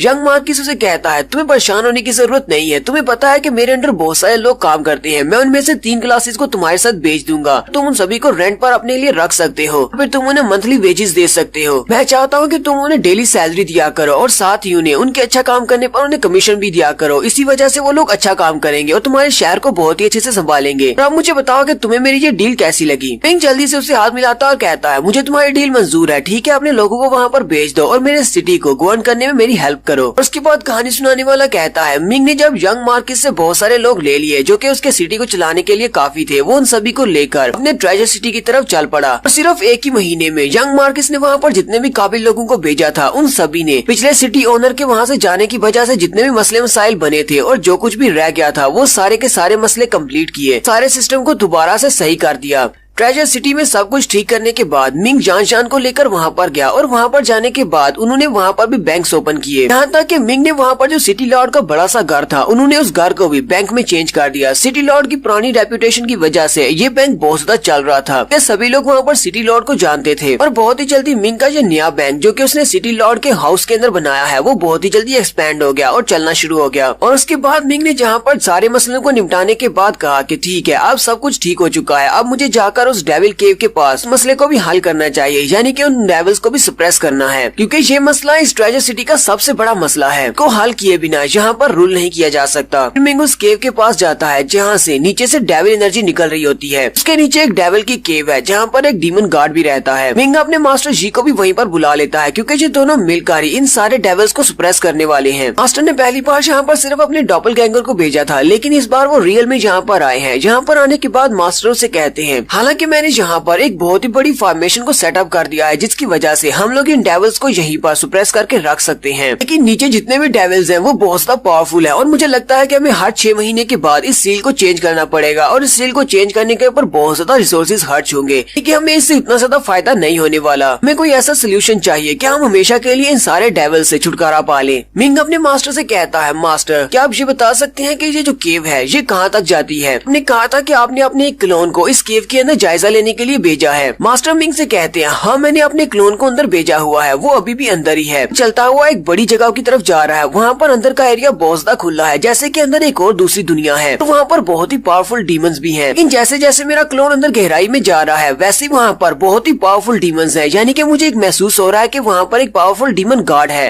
उसकी पावर का प्रेशर बहुत ज्यादा है। मेरा क्लोन इससे आगे तक नहीं जा पाएगा, इसलिए मुझे वापस आना पड़ेगा। मिंग भी बात सुन के काफी ज्यादा हैरान होता है और अपने मास्टर से कहता है, मास्टर लेकिन ऐसा कैसे हो सकता है? हमारे ट्रेजर सिटी के नीचे एक और दूसरी डोमेन है, ये एक मैजिकल वर्ल्ड है जिसके अंदर डीमन गार्ड भी रह रहा है। आपको नहीं लगता कि अगर यहाँ पर कोई डीमन गार्ड है वो तो यहाँ पर छुप कर बैठा होगा, वो बाहर क्यों निकलेगा? मास्टर जी उसे कहते हैं, जब हमारी टियानजान लैंड की आर्मी ने डीमंस के ऊपर अटैक किया था तो बहुत सारे डीमंस को मार डाला, जबकि उनमें से बहुत सारे डीमंस ऐसे थे जो कि टाइम एंड स्पेस के अंदर क्रैक्स के अंदर छुप गए थे। और मुझे लगता है कि ये डीमन गार्ड भी उन्हीं में से एक होगा जो कि यहाँ पर इस क्रैक के अंदर छुपा हुआ है और यहाँ पर इसने अपना एक नया कॉन्टिनेंट बना लिया है, यानी एक अपनी छोटी दुनिया बना ली है। लेकिन इससे हमें ज्यादा कुछ खतरा नहीं है क्योंकि ये डीमन गार्ड यहाँ पर अपनी जान बचाकर छुप कर बैठा हुआ है। अगर वो अपनी फुल पावर को रिलीज करेगा वो हमारी सील को तो बहुत ही आसानी से तोड़ सकता है, लेकिन यहाँ पर उसे पता है कि अगर वो बाहर आएगा तो हमारे एम्परर किंग लॉन्ग उसे मार डालेंगे। लेकिन फिर भी ये मसला बहुत ही बड़ा है क्योंकि वो डीमन गार्ड किसी वक्त भी अपना माइंड चेंज करके यहाँ से बाहर निकल सकता है और तुम्हारे पूरे के पूरे ट्रेजर सिटी को तबाह कर सकता है। हमें इस मसले से कम्प्लीटली निपटना होगा, हमें इस छोटी दुनिया को बंद करना होगा।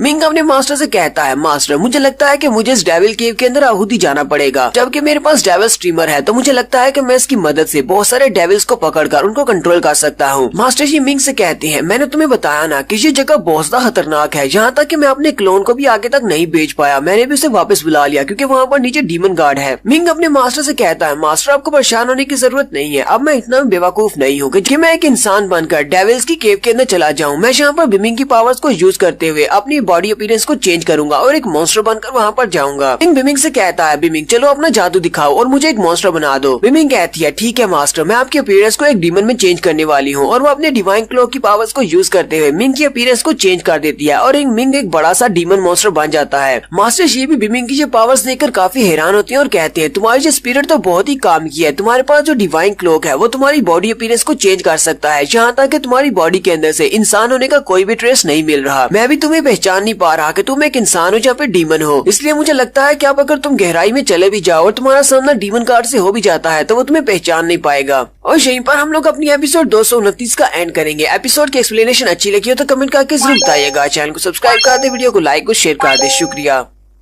हेलो गाइस, कैसे हैं आप सब लोग? रिवेंज सीकर की एपिसोड 230 के साथ हाजिर हूं। तो लास्ट एपिसोड के एंड पे हमने देखा था बिमिंग अपनी पावर्स को यूज करते हुए मिंग की अपीयरेंस को चेंज कर देती है। मिंग अब एक डीमन बन चुका है क्योंकि वो डेविल केव के अंदर जाने वाला है जहाँ पर बहुत सारे डीमंस रहते हैं। मास्टर जी भी बिमिंग की तारीफ करते हैं और कहते हैं, तुम्हारी ये स्पिरिट तो बहुत ज्यादा काम की है, मुझे तो जरा भी सेंस नहीं हो रहा कि तुम एक इंसान हो, तुम तो बिल्कुल एक डीमन ही महसूस हो रहे हो। लेकिन साथ ही मास्टर अपने पास से एक चार्म निकालते हैं और कहते हैं, एक एस्केप टैलिस्मन है, तुम इसे अपने साथ ले जाओ। हालांकि तुमने अपनी बॉडी शेप को चेंज कर लिया है और कोई भी तुम्हें पहचान नहीं पाएगा, लेकिन फिर भी सेफ्टी फर्स्ट है। वहाँ पर तुम्हारा सामना किसी पावरफुल डीमन के साथ हो जाता है तो मैं चाहता हूँ कि तुम इस एस्केप टैलिस्मन को यूज करते हुए यहाँ से जल्दी से बाहर आ जाना। मिंग अपने मास्टर से वो एस्केप टैलिस्मन ले लेता है और कहता है, ठीक है मास्टर, आपका बहुत बहुत शुक्रिया, अब मेरी सेफ्टी और भी ज्यादा गारंटीड हो गई है, अब मैं नीचे जाने वाला हूँ। और फिर मिंग उस केव के अंदर छलांग लगा देता है। मिंग जंप करते हुए उस केव के अंदर जा रहा होता है तो रास्ते में बहुत सारे डीमंस होते हैं। फिर फाइनली मिंग उस मैजिकल वर्ल्ड के अंदर पहुंच जाता है। असल में मिंग इसको मैजिकल वर्ल्ड कह रहा है। मिंग वहाँ पर उतरने के बाद अपने आसपास देखता है और बिमिंग से कहता है, बिमिंग ये मैजिकल वर्ल्ड तो किसी भी मार्शल गार्ड के बनाए हुए छोटी दुनिया के बराबर का ही है, यानी बिल्कुल वैसे ही दिख रहा है। बिमिंग मास्टर से कहती है, मास्टर मैंने अपनी डिवाइन पावर्स को यूज करते हुए देखा है, ये मैजिकल वर्ल्ड किसी भी डीमन गार्ड की छोटी दुनिया से बहुत ज्यादा बड़ा है और इसका एरिया बहुत ही लार्ज है। मिंग अभी वहीं पर खड़ा होता है कि उसी वक्त एक बड़ा सा डीमन एप मॉन्स्टर उसके सामने आकर खड़ा हो जाता है और उसके मुंह से लार भी टपक रही होती है। मिंग उसकी तरफ देखता और कहता है, बिमिंग अब इसको क्या चाहिए? बिमिंग मास्टर से कहती है,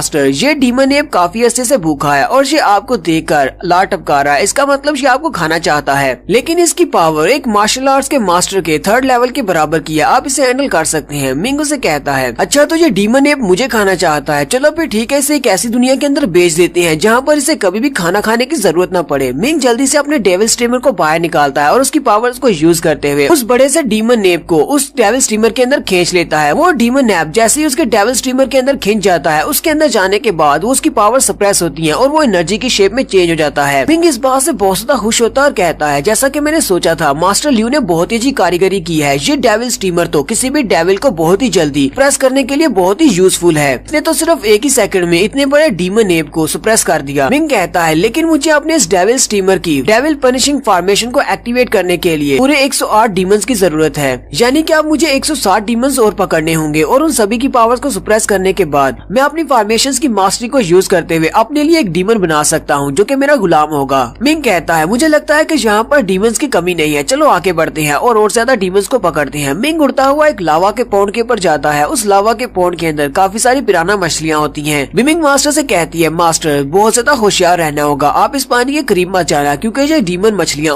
ऊपर की तरफ जंप करते हुए आपको काट सकती हैं और इनके दांत बहुत ज्यादा तेज हैं। मिंग उसे कहता है, चलो फिर देखते हैं क्या ये मछलियाँ कितनी ज्यादा तेज हैं और कितना ऊंचा जंप कर सकती हैं। और साथ ही मिंग अपने पास से गोश्त का एक टुकड़ा निकालता है और उस लावा के अंदर फेंक देता है। उस लावा के अंदर से बहुत सारी पिराना डीमन मछलियाँ निकलती हैं जो कि ऊपर की तरफ जंप करते हुए गोश्त के टुकड़े को खाने की कोशिश करती हैं। मिंग उसी वक्त अपने वेपन को रेडी करता है और उन सारी की सारी डेविल मछलियों को अपने डेविल स्टीमर के अंदर कैद कर लेता है। और उस लावा के पॉन्ड के अंदर तो बहुत सारी मछलियाँ होती हैं और मिंग इसी तरह बार बार गोश्त के टुकड़े पानी के अंदर फेंकता है और वहाँ से बहुत सारी डेविल मछलियाँ निकलती हैं और उन सारी की सारी डीमन मछलियों को अपने डेविल स्टीमर से पकड़ लेता है और उन सभी को कैद करता जाता है। मिंग इस बात से काफी ज्यादा खुश होता है और कहता है, मैंने सिर्फ इस लावा के अंदर सिर्फ 2 बार ही गोश्त का टुकड़ा फेंका है और मेरे पास 100 से भी ज्यादा डीमन इकट्ठे हो चुके हैं और वैसे भी यहाँ पर तो बहुत सारे डीमंस हैं, मुझे डीमंस की कोई भी कमी नहीं है, मेरी पहली फॉर्मेशन एक्टिवेट हो चुकी है। मिमिंग मास्टर से कहती है, मास्टर आपको यहाँ पर 360 डीमंस को पकड़ना होगा, अगर आप 360 डीमंस को पकड़ लेंगे तो आप एक किस तरह की फॉर्मेशन बनाएंगे, इससे आपका स्लेव डीमन जो होगा वो एक मार्शल आर्ट्स के डोमिनेटर लेवल के बराबर का होगा, इसलिए आप यहाँ पर जितने ज्यादा डीमंस को पकड़ सकते हैं उतने ज्यादा डीमंस को पकड़े। मिंग फिर एक दूसरे पॉन्ड की तरफ जाता है, उस पॉन्ड के अंदर भी काफी सारी मछलियाँ होती है। मिंग कहता है, मुझे नहीं पता कि इसके अंदर से मुझे कितनी सारी मछलियाँ मिलेंगी, लेकिन चलो इन सभी को भी पकड़ कर देखते हैं, शायद इसी से मेरी अपनी फॉर्मेशन कंप्लीट हो जाए। नेक्स्ट सीन 3 दिन के बाद का दिखाया जाता है। मिंग अपने रास्ते में आने वाले हर एक डीमन को पकड़ लेता है और उससे अपने डेविल स्टीमर के अंदर कैद कर लेता है। हालांकि वो सारे डीमन मिंग को देखते ही भागना शुरू कर देते हैं। मिंग अपने 360 डीमंस वाली फॉर्मेशन को कंप्लीट कर लेता है और 360 डीमंस वाली फॉर्मेशन को कंप्लीट करने के बाद मिंग के पास उसका अपना एक डीमन गुलाम आ चुका है। मिंग कहता है, चलो अब इसको ट्राई करके देखते हैं और साथ ही वो अपनी फॉर्मेशन को एक्टिवेट करता है और उसके डेविल स्टीमर के अंदर से उसका गुलाम बाहर निकलता है। यहाँ पर इसके गुलाम को देखकर किस किस को जिन्वू के शैडोज की याद आ रही है, क्योंकि इन्होंने बिल्कुल वैसी ड्राइंग की है जैसे कि जिन्वू के पास शैडोज थे। मिंग के फॉर्मेशन को एक्टिवेट करने के बाद एक शैडो क्लोन उसके सामने आकर खड़ा हो जाता है। वो एक शैडो डीमन मॉन्स्टर होता है और वो मिंग को अपना मास्टर कह रहा होता है। मिंग कहता है, ये तो बहुत ही अच्छा हुआ, मैंने यहाँ पर बहुत ज्यादा मेहनत की, पूरे 3 दिन तक मैंने डीमंस को पकड़ा और डीमंस को पकड़ने के बाद अब मेरे पास अपना एक शैडो डीमन है जिसकी पावर लेवल एक मार्शल डोमिनेटर के लेवल के बराबर है। तो मिंग यहाँ पर अपने उस शैडो डीमन को ऑर्डर देता है। वो उसे कहता है, जाओ जाकर आसपास देखो और जहाँ पर बहुत ज्यादा डीमंस होंगे मुझे वहाँ का रास्ता बताओ, हम लोग और भी ज्यादा डीमंस को पकड़ेंगे। तो वो शैडो डीमन अपने मास्टर से कहता है, ठीक है मास्टर, मैं अभी जाता हूँ, और वो वहाँ से उड़ जाता है। मिंग कहता है, चाहे मैं कितना ही पावरफुल डीमन शैडो क्यों ना बना लूं, वो सारे के सारे मेरी बात मानेंगे। मिंग मास्टर से कहती है, मास्टर हाँ आपने बिल्कुल ठीक कहा, यहाँ पर आप चाहे कितने ही पावरफुल डीमन को पकड़कर डेविल स्टीमर के अंदर कंडेंस क्यों ना कर ले, एक बार जब वो आपके लिए शैडो बन जाएगा तो उसके बाद वो आपके ऑर्डर्स को फॉलो करेगा, चाहे आपकी कल्टीवेशन कितनी ही लो क्यों ना हो। मिंग बिमिंग से कहता है, बिमिंग तुम्हें पता है ना कि मेरी कल्टीवेशन बहुत ज्यादा लो है, इसी वजह से मैं सिर्फ लो लेवल के मॉन्स्टर्स को ही पकड़ पा रहा हूँ, और इस वक्त चाहे मैं कितने ही मॉन्स्टर्स को क्यों ना पकड़ लूँ, मैं एक मार्शल डोमिनेटर लेवल से ज्यादा पावरफुल शैडो डीमन को नहीं बना सकता। बिमिंग मास्टर से कहती है, मास्टर आप यहाँ पर और कितने दिन रुककर और ज्यादा डीमंस को पकड़ना चाहते हैं। मिंग उसे कहता है, मेरे हाथ में जितने भी डीमंस लगेंगे मैं उन सभी को पकड़ लूंगा, मैं आप कुछ दिन यहीं पर रुकने वाला हूँ इसी मैजिकल वर्ल्ड में। थोड़ी देर के बाद मिंग का वो शैडो डीमन वापस आ जाता है और उसने अपने कंधे के ऊपर एक लड़की को उठा रखा होता है। मिंग की किस्मत तो बहुत ज्यादा अच्छी है, हर बार इसकी टक्कर एक लड़की के साथ हो जाती है, चाहे ये किसी दुनिया में क्यों ना चला जाए। इसको क्लब के बाहर लड़की मिलती है, इसको ग्राउंड के नीचे भी लड़की मिलती है और मैजिकल वर्ल्ड के अंदर भी इसको लड़की मिल गई है। मिंग उस लड़की को देखकर बहुत ज्यादा हैरान होता है और अपने शैडो डीमन से कहता है, ये क्या, मैंने तो तुम्हें डीमंस को देखने के लिए भेजा था, तुम इस लड़की को क्यों उठा लाए हो। और साथ ही मिंग सोच रहा होता है, ये तो एक मैजिकल वर्ल्ड वर्ल्ड है, यहाँ पर कोई और लड़की कैसे हो सकती है, मैं तो यहाँ पर डीमन बनकर आया हूँ, फिर ये लड़की अपनी ओरिजिनल अपीयरेंस में यहाँ पर क्या कर रही है। शैडो डीमन अपने मास्टर से कहता है, मास्टर आपके ऑर्डर्स को फॉलो करते हुए मैं डीमंस को ढूंढ रहा था, लेकिन उसी वक्त इस इंसानी लड़की ने मेरे ऊपर अटैक कर दिया। अपने आप को बचाने के दौरान मैंने इस पर अटैक किया और ये बेहोश हो गई, फिर मैं उसे उठाकर आपके पास ले आया। मिंग उसे कहता है, अच्छा ठीक है, तुमने अच्छा काम किया है, चलो जल्दी से आप डेविल स्टीमर के अंदर वापस चले जाओ, मैं इस लड़की से निपट लेता हूँ। वो शैडो डीमन वापस से उसके फ्लैग के अंदर चला जाता है। मिंग आगे बढ़ता है और अपने पास से एक हीलिंग पिल निकालता है और उस लड़की को वो पिल खिला देता है।